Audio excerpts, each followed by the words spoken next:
Moi, c'est Bruno, étudiant en deuxième année. Ma question est celle-ci. Bon, j'aimerais savoir où partent les déchets plastiques pour les agents, les agents. La question de M. Bronoé, il veut savoir où est-ce que les sachets plastiques que les agents de la précollecte viennent chercher à la maison, comment ça se fait là-bas. Le suivi. On ne va pas insister. Question.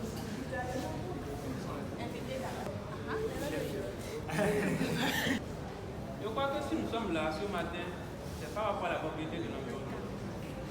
Moi, ma question est que, est-ce que le problème c'est vraiment de créer, venir sensibiliser? Bon, est-ce que c'est vraiment la société de mettre propre l'environnement ou plutôt opter pour des chaînes de télévision, des radios pour sensibiliser chacun de base de trucs là? D'abord, les étudiants, on arrive déjà à capter ça. Mais parfois, quand on mange, on veut jeter papier à quelqu'un dans l'environnement. Mais ceux qui font vraiment, c'est qui mettent des sachets partout sans être gênés, c'est souvent nos parents qui n'ont pas vraiment une compréhension accessible de ce que vous nous dites ici à nous. Nos frères aussi. Même quand je dis à mon frère ou bien ma soeur, c'est que je fais, c'est quoi là? Déjà, c'est ça, il n'y a pas. Oh, tu peux garder. D'abord, quand moi je mange, je garde ça dans mon sac. D'abord, ça me permet d'abord de faire le bilan de tout ce que j'ai mangé dans la journée. Après, je mets ça dans une poubelle. Mais je crois que vous devez beaucoup plus opter pour les radios, les chaînes de télévision. Là, chacun de nous sait maintenant que les sachets, c'est pas bon pour l'environnement. D'abord, quand ça rentre par terre, ça peut empêcher la circulation de l'eau. Avant-hier ou hier, il y avait une inondation à côté de nous. Je voyais sur les réseaux sociaux. Alors que c'est nous-mêmes, on jette les papiers, les sachets dans les caniveaux qui ferment la voie de la circulation de l'eau. Et maintenant, on prend portable, on filme, on envoie. Ceux qui sont à l'extérieur voient même que le Bénin. Oh, quelques temps après, l'eau était partie. C'est-à-dire qu'il y a une voie pour l'eau. Mais vu qu'on met des chaussures, papier, tout dedans. Donc, moi, j'aurais préféré que vous optez beaucoup plus pour les chaînes de télévision. Même les réseaux, parce que nous sommes toujours sur TikTok, les réseaux sociaux. Donc, si vous essayez de parler correctement de ces impacts, de ces sachets-là qu'on jette partout sur l'environnement, là, chacun voit que c'est pas bon. Merci beaucoup.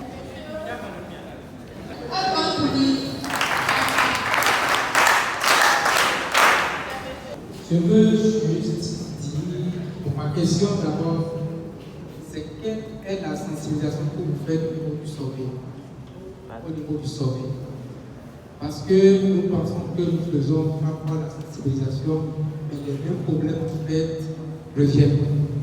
On parle d'éliminer complètement le sachet plastique, mais on constate que le problème n'est pas arrivé à la base. Quelle est la sensibilisation que vous faites en fait au niveau du sommeil? Parce que je pense que si notre gouvernement cible vraiment, on aura vraiment un résultat durable. Si on prend par exemple l'exemple des casques, comment le gouvernement s'est mis dans cette histoire, on a vu aujourd'hui le résultat que ça a donné. Quand on prend par exemple les plaques des motos et tout, aujourd'hui quand vous roulez sans plaque, on vous arrête. Quand vous ne portez pas de casque, on vous arrête.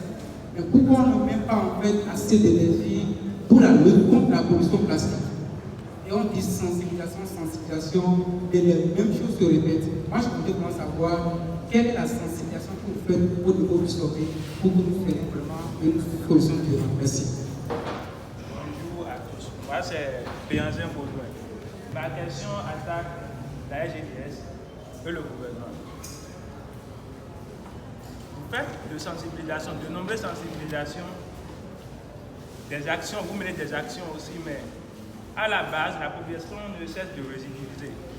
Je ne sais pas s'il n'y a pas une solution radicale pour éradiquer le mal à la source. Par exemple, nous prenons l'utilisation des sachets plastiques, alors que chaque jour, on ne cesse d'importer ces sachets-là au Bénin. Si le gouvernement veut qu'il n'y ait plus de sachets au Bénin, on peut d'abord interdire l'importation du sachet au Bénin. Deuxième chose, votre travail consiste à trier ou bien à ramasser les déchets. Pour détruire ces déchets plastiques, quelles sont les solutions, les produits que vous utilisez pour détruire le sachet plastique? Merci. Merci beaucoup. Je vous remercie. J'aimerais remercier l'intervention de mon collègue qui a parlé qui a proposé J'aimerais remercier l'intervention de mon camarade qui a parlé qui jette les sachets qui polluent l'environnement avec les déchets. Pourtant, ce sont ces mêmes dames qui brûlent les sachets, ce qui est conservé aussi, en fait, on pollue l'environnement. Donc, je vais vous demander comment faire pour sensibiliser, comment porter pour ces genres de situations. Ma deuxième question, comment se fait le recyclage des bouteilles plastiques?